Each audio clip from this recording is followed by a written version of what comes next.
Good day guys, ang content natin ngayon, itong brake caliper sa likod, rear caliper ng motorsiklo, ayaw nang kumapit.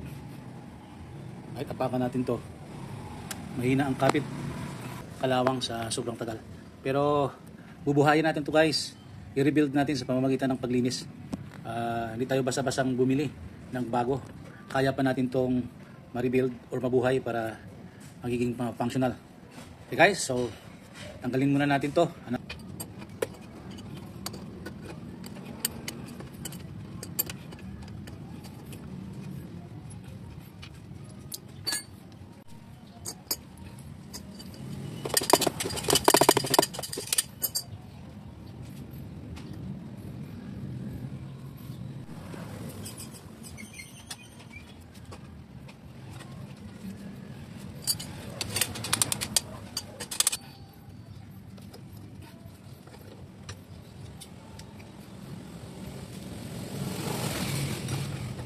Ito guys, makakaiwas tayo sa pagbili pag mag-DIY tayo.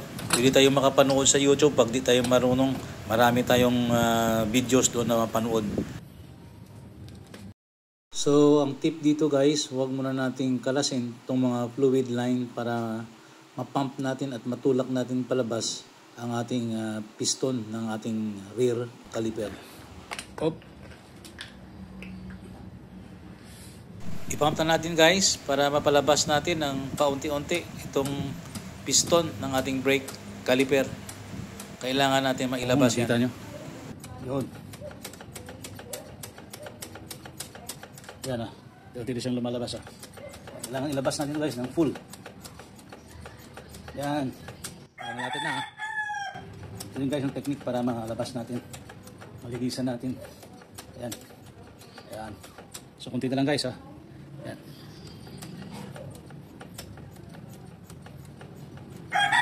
Ang daming kalawang oh. Ito guys. Yan. Kasi pag binunot lang natin, medyo mahirap. Ayun, ito na guys oh. Pwede natin gunutin to. Bye-bye. Saan yung ating? Yan.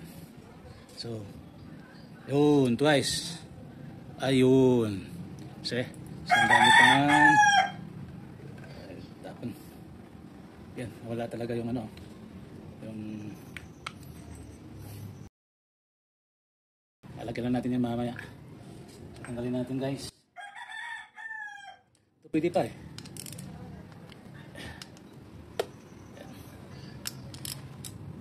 Ito yung guys yung technique na pwede nating magawa para matanggal natin yung piston. So ito, sabitin lang natin ito sa taas. Yan. Ito guys. Yan, ito naman yung lilinisin natin. Ito nyo. Pero kaya pa itong mabuhay guys kahit na may kalawang.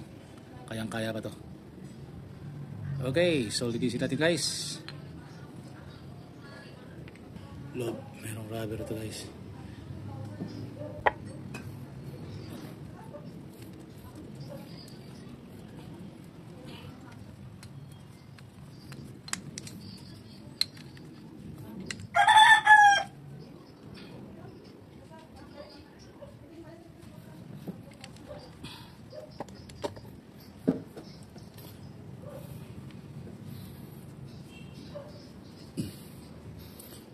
Ayan, pwede pa to guys. Kahit na plate nga natatanggal, pwede pa to. Lilinisin lang natin.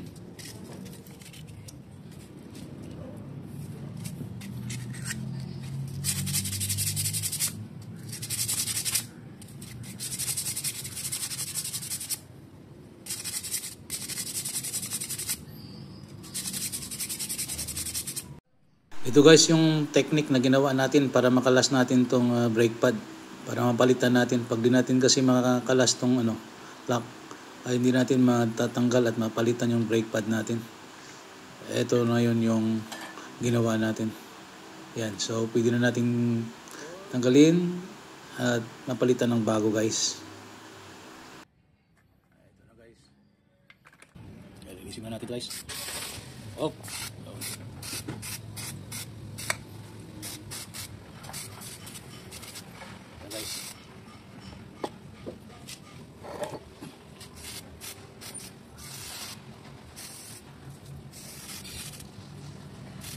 Okay Okay guys, ito na. Hinugasan na natin ng sabon. Para malinis. Kahit na luma ito guys. Mabuhay pa natin itong function ng ating yan. Ilinisin lang natin.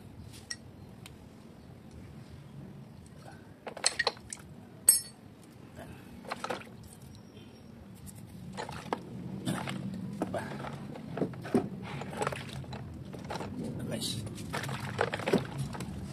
Ito.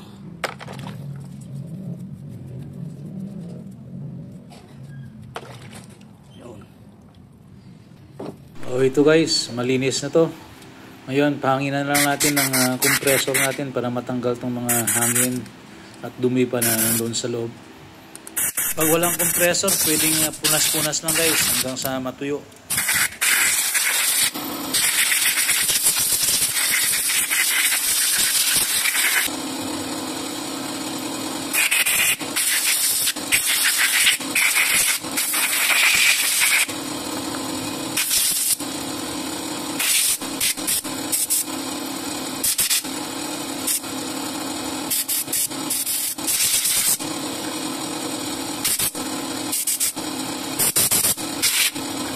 So ito guys, ibalik na natin. Pahiran natin guys ng brake fluid, yung ating caliper at saka yung piston para pag ibinalik natin, hindi masyadong matigas, malambot siya ng konti para madali nating mapasok guys.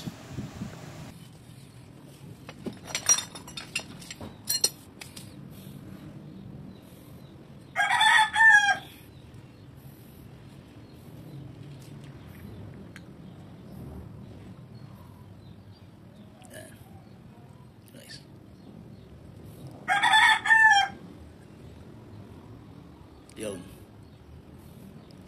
Okay. Okay. So tulak natin guys ang C-clamp.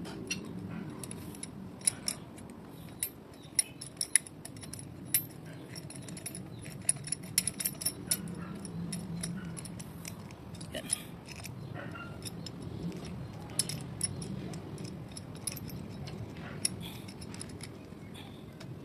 Ayan. Okay, so okay, tulak na natin papasok. Ayan guys.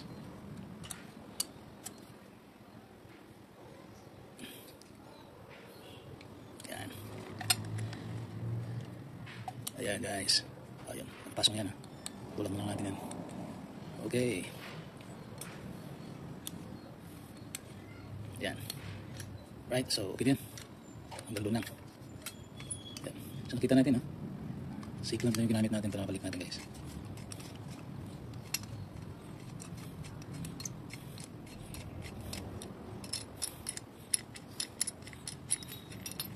Yun. Okay, so yun guys. Next. Tingnan natin kung yan, pareho. Pareho guys, yan. Tapos ito. Yan, pareho. Ito, nabili natin to guys. 80 pesos. Replacement. Buksan na lang natin.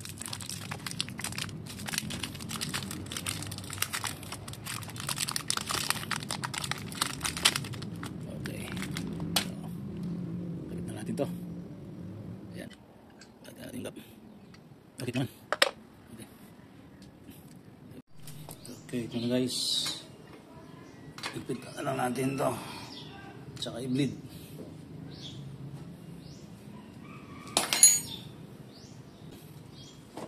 Bleed na lang natin. Wala pa yan, hindi pa yan kumakapit guys. Dahil meron pa siyang hangin. So bleed na lang natin.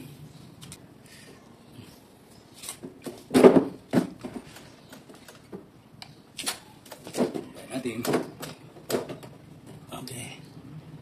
Ingat lang. So i-pump muna natin yung pedal guys. Mga 7 to 10 times. Tapos i-permi natin, i-press. Tsaka buksan natin, no? Luwagan natin tong fuel line para makalabas tong hangin. So careful lang tayo dahil tumatalsik yung fluid. Ayun. So ulitin natin to hanggang sa maubos natin palabas yung hangin guys. Pump, tapos luwag, tapos higpit.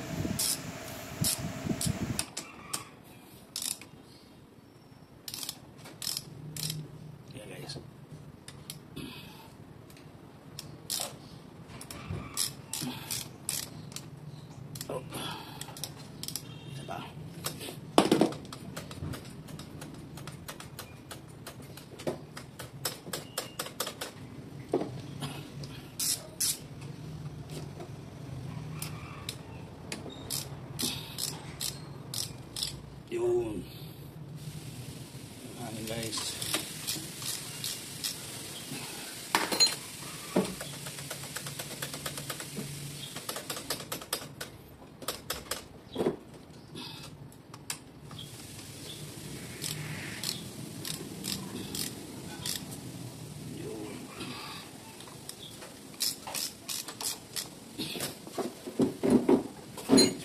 Guys,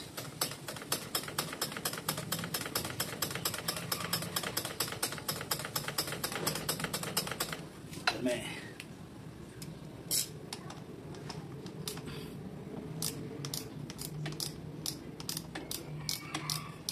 Yan, bumaba na.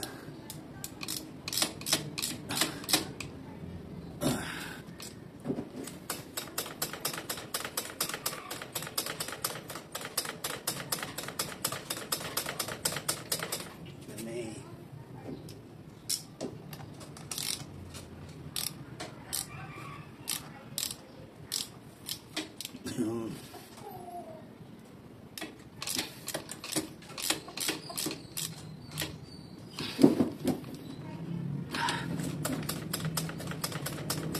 Yan, guys. Tapos dyan, dito naman tayo.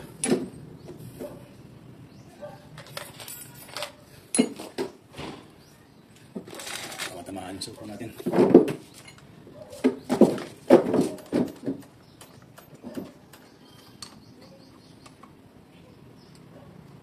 Yun. Isa pa.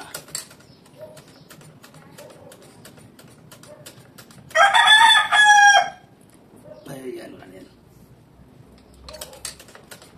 Ayan, isa na guys. Marami ito naman ito eh. Ayan natin. Yun guys, nalagyan na natin ng brake fluid, yung kanyang brake master. So ito lang guys, yung paraan kung paano natin buhayin or i-rebuild yung luma nating disc brake. Hindi na natin kailangan pang bumili ng bago.